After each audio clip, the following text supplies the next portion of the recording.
بسم الله الرحمن الرحيم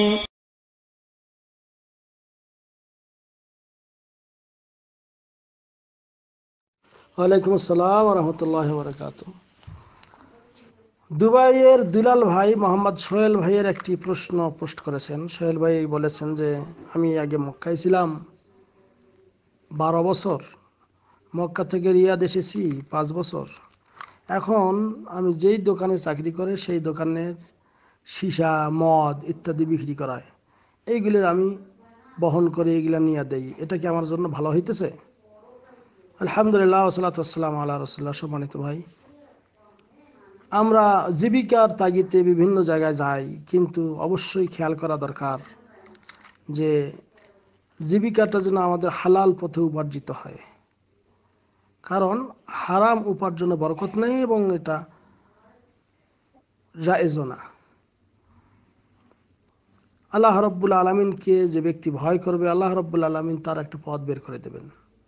তা আপনি এই যে মদ নেয়া দেয়া করছেন, সীসার দোকানে বলছেন, দেখেন মদ, গাঁজা, হেরোইন, আফিং, তারপর ধূমপান ইত্যাদি যা কিছু, এইগুলি ইসলামের দৃষ্টিতে হারাম, এগুলা জায়েজ না। এবং মদ হলে তো আরও স্পষ্টভাবে নিষেধ।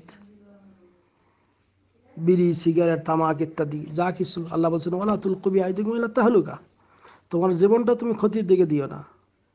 তা যেই কাজ করলে ক্ষতি হয় এটাই হারাম। আর ওই হারাম কাজে সহযোগিতা করাও জায়েজ নেই। আল্লাহ বলছেন ওয়ালা তাআউনু আলাল ইসমি ওয়াল উদওয়ান, অন্যায় অসৎ কাজে সহযোগিতা করিও না। আর মদের মধ্যে প্রায় 10 শ্রেণীর মানুষ গুনাহগার।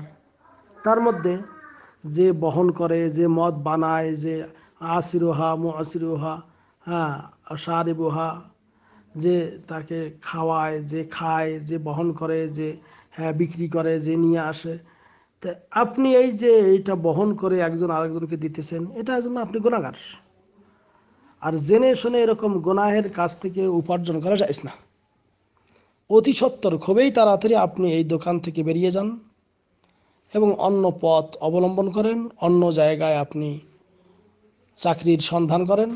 কারণ আল্লাহ রাব্বুল আলামিন বলতেছেন ওয়ামান ইয়াত্তাকিল্লাহ ইয়াজআল লাহু মাখরাজা, যে আল্লাহকে ভয় করবে আল্লাহ তার একটা পথ বের করে দেবেন। ওয়া ইয়ারযুকুহু মিন হাইসু লা ইয়াহতাসিব, এবং এমন অবস্থায় এমনভাবে তাকে আল্লাহ রিজিক দেবেন সে নিজেও টের পাবে না। এই জন্য এক হাদিসে এসেছে, মান তারাকা শাইআন লিল্লাহ আওয়াযাহুল্লাহু খায়রাম মিন, যে ব্যক্তি আল্লাহর ওয়াস্তে কোনো খারাপ কাজ, পাপের কাজ, গুনাহের কাজ ছেড়ে দেয়, আল্লাহ রাব্বুল আলামিন তার চেয়ে অতি উত্তম একটা ভালো কাজ তাকে দেবেন। কাজেই আপনি পবিত্র মক্কায় ছিলেন, মক্কায় সালাত আদায় করেছেন 12 বছর, আপনার তো বোধগম্য হওয়া দরকার যে আমি কিভাবে এই পবিত্র মক্কা নগরী ছেড়ে অন্যত্র যাই। যদিও প্রয়োজনের তাগিদে গেছেন রিয়াদে, অসুবিধা নেই, কিন্তু কিভাবে আপনি হারাম উপার্জনের সঙ্গে যুক্ত হলেন?